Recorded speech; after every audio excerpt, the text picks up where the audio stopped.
happy now?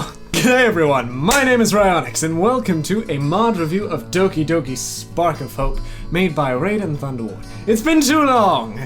How long's it been? Like 2-3 months since the last one? A little side note, Raid, who's a good buddy of mine, actually sent me an early version of this so that I could get the review out on time, and so that worked out well. Anyway, let's get to Spark of Hope, which should be an interesting thing to review. I've heard a lot of different things about it, from people saying it's the greatest mod of all time to people saying that it's absolute horseshit. So we'll see how well Spark of Hope does. Anyway, let's get the basics out of the way.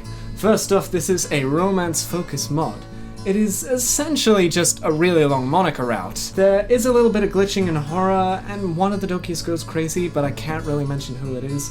None of your files are messed with in any way, and the playtime is roughly 6 to 8 hours, depending on how fast you read. Now, quick summary of the plot! Basically, Spark of Hope takes place after the original DLC. MC wants Monica to help him restore the world and the game, and finally give the Dokis a happy ending. It's a bit of a used concept already, but Spark of Hope does have a fairly different take on it, so I'm not going to judge it too harshly for that. Now, quick summary of the characters. This is going to be in terms of how well the characters' characteristics are portrayed, and not how realistically they are portrayed as people. I'll get into that later. First off, Sayori's done well. Her speech and her actions seem pretty in line with how she is. Monica is changed slightly, but it works well to help her fit into this new world. Yuri is done well. She can act a bit out of character sometimes, but it's not that big of a deal. All the characters in this mod act a bit out of character sometimes, it's just a bit more apparent for Yuri. Natsuki is done fairly well. Her language can sometimes be a bit off though. Calm down, Sayori. Monica isn't that person anymore and I know it. Oh yeah? How do you know that, Ryan? Because she apologized. Oh, well, if she apologized, then that makes everything better. The murder of your friends, that she oh my god, is she actually taking it seriously? Now for Nikki. Nikki is a new character added to Spark of Hope, and she is probably the most well-written character of them all. Her introduction to the mod was done pretty well. You know you're meant to hate her straight off the bat. Yes, it is a little on the nose, but it works, so you can't really judge it too harshly. One of the biggest complaints people have about Spark of Hope is the characters don't react too realistically to the world around them, and I can kind of agree with that. The girls forgive Monica's actions just way too quickly. Honestly, for someone who is forced to hang herself, Sayori is very forgiving of Monica, and Yuri just doesn't have a problem either. I mean, if anything, Natsuki would be the only one who I think would be okay with it, because nothing bad really happened to her because of Monica. She was just deleted at the end, but she wouldn't remember that, and she wouldn't know Monica was behind what the other two girls were doing. In fact, we actually see Monica make Natsuki forget half of the events in Act 2. I mean, I get why the girls forgive her so quickly. You need to move the story along, but a few extra scenes just to help really stretch it out, or just having the Dokis not like her for a long time, or just give it a chance for much longer, would have made the mod a lot better. But I digress. I feel like Raid and Thunderward know this already. I'm gonna go over a few technical issues now, because there are a few. Spark of Hope does share save files with the original DDLC. A few other mods do this. I believe Purist, the demo for Longer Roads, and 1 or 2 others did this. One of the biggest technical issues I have is that the character sprites don't always match the emotion of what they're saying. For example, a lot of them will smile at sad moments, a lot of them will start crying out of nowhere. This isn't a judge of the writing, just that the characters' sprites didn't always match what they were meant to portray. One thing I should praise about this mod is that every character has a different colored name and text box, I believe. I'm not quite sure. I am colorblind, so I may be wrong. But frankly, this is a nice touch. Some of them, like Sayori's, can be a bit hard to see, but again, it may be my color blindness, I don't know. But I mean, this is effort that doesn't really go into a lot of mods, so you have to give praise for it. A lot of the scenes transitions don't work quite right. Some of them are a bit rushed, some of them use the incorrect transition for what you'd actually want. It's more of an issue at the start than at the end, but still, it's there, so I have to mention it. One thing Spark of Hope does, very similar to Fruits of the Literature Club, is it will show the date and time right before the scene takes place, except it only appears for a split second before it's gone, which makes it a bit tricky to read. Character fades will often bug out and look a little weird. I could go in depth into why this does it in the code, but basically Raid or Thunderward or whoever did the coding for the character fade outs didn't implement it correctly. Final technical issue, I promise! When the main menu first appears, the logo for Spark of Hope does appear at the top and doesn't really fade in quite well. Again, I did get an early access version, so this might have been fixed, but I saw it, so I have to mention it. Art was pretty decent actually. There were no CGs that were added. There were 1 or 2 backgrounds, which were fine, there were no problem with theirs, and a few sprites. The sprites for Nikki and the sprites for Monica and MC's child, spoiler alert, those were all done well. The only thing I have a problem with is Monika's bikini sprite. My god! It really just does look like they threw a shape over Monika and called it a bikini. You're not going to change back? I thought you liked the swimsuit. Why would you think that? No, I do not. Oh god. I mean, I do have to commend it because you're doing the art yourself and it's your first time. Obviously, you're not going to get it right, but honestly, Monika already has bikini sprites. They're free to use. You didn't need to do this. Now for the music. This was a very controversial point of the mod. Not really controversial. It was a pretty big complaint about the mod, actually. Some of the music is really good. Some is crap. This was very present for at least one or two of the songs, but one of the biggest ones was this fucking violin song.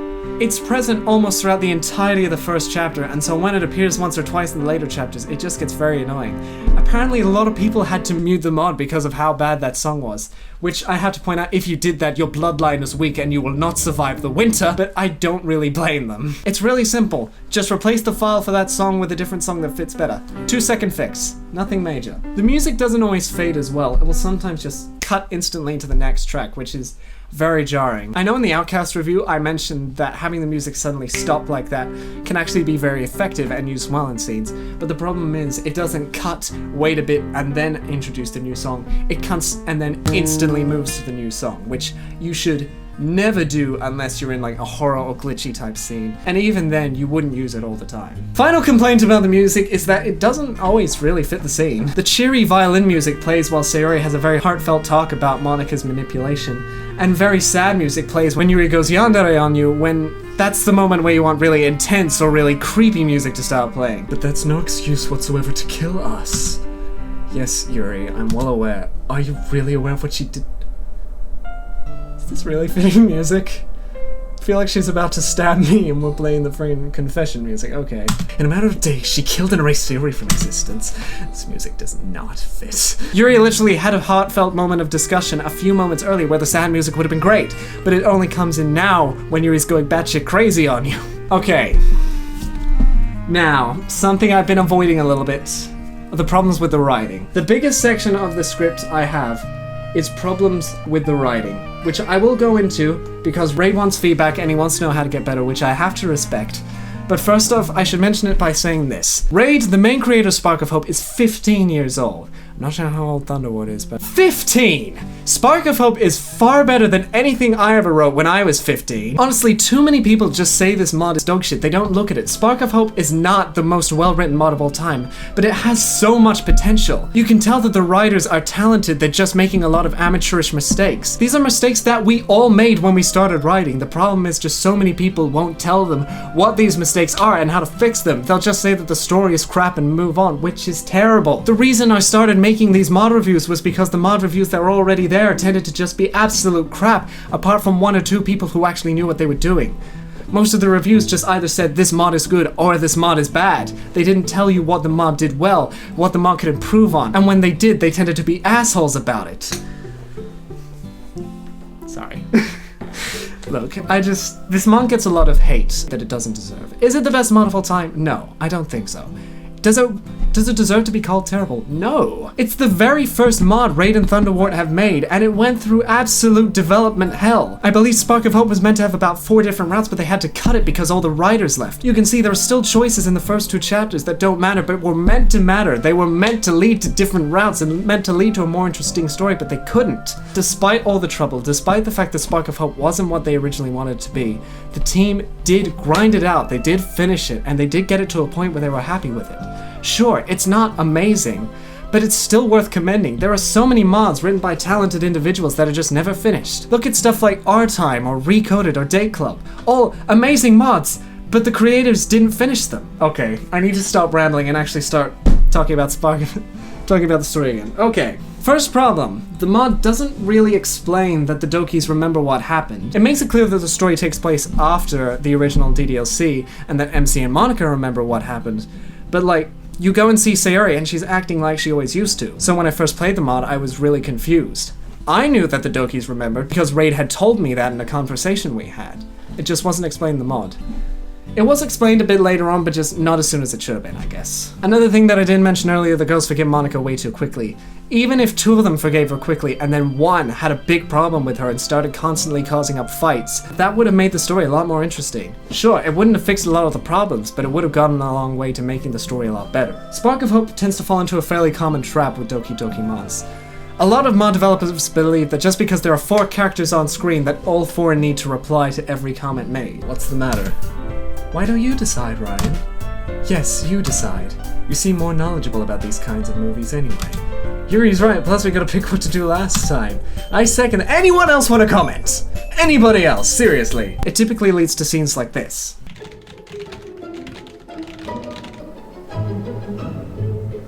Hey, Ryan. Care to watch some Revenge's Bend game? Yeah, I could watch some Bend game. I think it could be a cool idea. Yeah, it sounds fun. Count me in too. I also concur.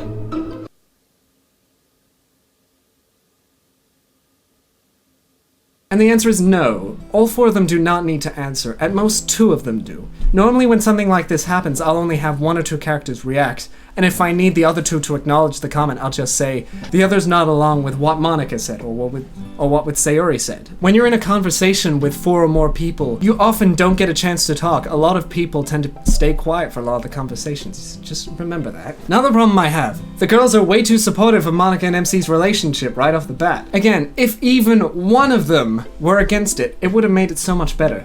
Let's say Natsuki and Yuri were fine with MC and Monica's relationship, but Sayori wasn't because she still had a crush on MC or a crush on Monica. That would have made the dynamic a lot more interesting and would have made Sayori's character a lot more believable. Okay, big problem with Spark of Hope was a lot of unnecessary dialogue. This is sort of gotten rid of in chapters 3, 4, and 5, but you can see it a lot in chapters 1 and 2. There's a lot of dialogue that just really doesn't need to be there. I have the script for Spark of Hope right here, and I'm gonna read it off word for word, and tell me if you think it's good writing or not. Here are your pizzas.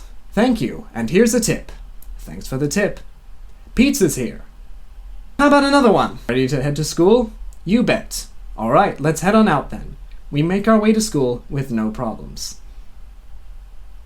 You don't need to write out these scenes. With the second one, you could have just started at school. With the first one, you could have just skipped to later on in the night, after they've eaten the pizza. It's not an important element to the story, so you don't need to explain it. And the biggest rule of writing that Spark of Hope breaks is the rule of show, don't tell, which is one of the most important rules of writing that you can ever follow. Basically, it says that when something is meant to have importance or is meant to be able to do something, you should show us this thing that it's meant to does or it's meant to hold or whatever. You shouldn't tell us about it. In the story, Nikki destroys Yuri's book with her tea, which sounds like a really troubling moment for her. The 2 things she values the most are just destroyed right in front of her. But because we are not shown that these are the things that she loves, it doesn't really have as big of an impact. If we actually saw that Yuri took comfort in her book, or saw that her tea was able to help her stop her from being anxious, it would have a much more emotional impact when it finally hit. That doesn't really make too much sense, but trust me, show, don't tell. Show us why this is important, don't tell us why this is important. Just remember that and you'll be fine. The Natsuri relationship just felt really forced. I don't really have a problem with the Natsuri relationship as a whole. I think it has a really nice dynamic and has a place in a lot of stories, but there was no purpose behind it. There was no real reason to have it there other than just to please the Natsuri fans. If Natsuki and Yuri actually got into a relationship for a reason relevant to the story, I would have much less of a problem with this. Let's just say though that Natsuki didn't forgive Monica originally, but Yuri did. Then the Natsuri relationship would add an interesting dynamic because Yuri would want to spend a lot of time with Monica and would try to convince Natsuki to forgive her, but it would create a lot of tension between the club. I guess that's not really the best option. Final problem I have about the writing of this mod. The climax of the mod happens way too early in chapter 4. The climax of the story is the point of highest emotional tension. Spark of Hope is written as if the climax was the fight with Nikki, but I would disagree. For me, the highest point of emotional tension was the scene of Yuri's cutting. That was one of the most well-written scenes of the entire mod. It actually had me worried about Yuri, it had me worried about Natsuki, about the other girls. It brought all their problems to the forefront and had them deal with them and overcome them. Sure, the problems weren't fully solved, but the characters had learned to deal with them and had learned to accept them among each other, which is really all you need for the ending, and it means most of the payoff of these girls' problems was solved right then and there. If I was rewriting that scene, I would have had Nikki come in towards the end of the night and have the club face her then and there. Because the climax happens there, it just makes everything afterwards, apart from the actual ending, feel dull and dragged on. Either make the scene with Yuri the actual climax in the end of chapter 4, Or make the scene with Yuri cutting evolve more problems and not solve as much. Okay, I promise I'm done. I'm done with the problems for the mod. Now let's talk about the endings. The endings, for me, are what really sold the mod. A lot of people have problems with plot inconsistency, saying that Monica and MC could have just activated the source code and solved all their problems for them, which, yes, they could have. But would that have been an interesting story? Sure, it's a problem the story has, it's a plot inconsistency, but the plot would be worse off for it. I agree, they should have explained a reason why they can't do that, but still, you can't recommend that as a better option. Truth be told, I didn't really think that much of the bad ending, it was fine, and that was really where the plot inconsistencies came in. It did what it needed to do, I didn't really have a problem with it. The good ending I did really enjoy. I'm a sucker for overly happy endings, and this really was one. Showing the relationship between her and Sayori, showing that Nikki has come around, showing that Yuri and Natsuki are finally happy together. It's a really wholesome moment, and I love it. Sure, it's not a perfect ending. Everything's a bit too happy and good for it to be a perfect ending, but to be honest, I didn't really want that. I didn't want there to be more problems. I just wanted there to be a happy resolution, and that's what I got, so I was happy with it. If you're not, that's fine! But I was, so your opinion is invalid. Overall, Spark of Hope was an enjoyable mod that had a few issues. It did get a bit boring at times, but still, for Raid and Thunderwart's first mod, they did a really good job, and I feel like they get way too much hate for something they did. Again, is Spark of Hope the best mod of all time? I don't think so. But it shows a lot of potential, and it shows that Raid and Thunderwart can make a good mod, so long as they learn from their mistakes. But anyway, that is it from me. The next mod review I ought to do should be a pretty fruitful adventure, but that's a story for another time. So thank you for joining me on this adventure, and thank you so much for watching. Goodbye! No, Monica, they're not gone. Watch this.